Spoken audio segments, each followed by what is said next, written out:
Sur tous les points rouges, on retient des gens en dehors des droits humains et en dehors des droits et de la justice française. Et ça, c'est un scandale humanitaire.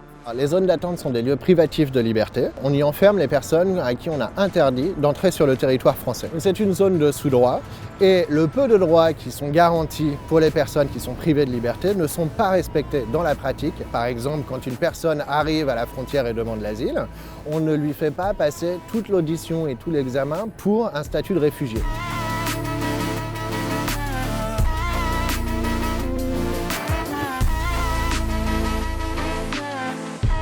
Mon rôle, c'est vraiment le plaidoyer, c'est de rentrer en zone d'attente, faire de l'assistance juridique et dénoncer ce qui s'y passe.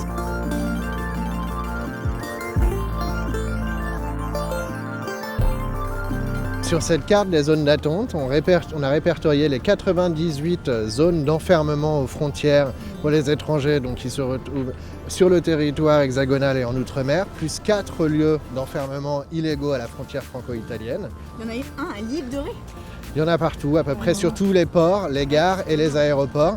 Et ça, on peut y aller avec nos écharpes Tout à fait. des zones d'attente. Tout à fait, vous avez un droit de visite parlementaire. Alors c'est important pour nous d'avoir des associations comme l'ANAFE qui font ce travail d'alerte parce que ça alimente notre travail parlementaire. Ce qui est choquant, c'est le fait que des gens soient suspectés dès leur arrivée. C'est que parce qu'elles sont étrangères, elles soient enfermées, suspectées, triées, et que leur droit premier, c'est-à-dire celui de pouvoir demander assistance, demander asile, d'avoir un interprète, tout ça ne soit pas respecté. La politique migratoire en France, elle consiste essentiellement à ne pas vouloir voir l'étranger. Donc on se réfugie derrière des statistiques et ça c'est vraiment le fondement même d'une politique qui est inhumaine. On va arriver bientôt à la 29e réforme en 40 ans du Code des étrangers et à chaque fois, le marqueur c'est plus de répression, plus de restrictions des droits, plus d'enfermement.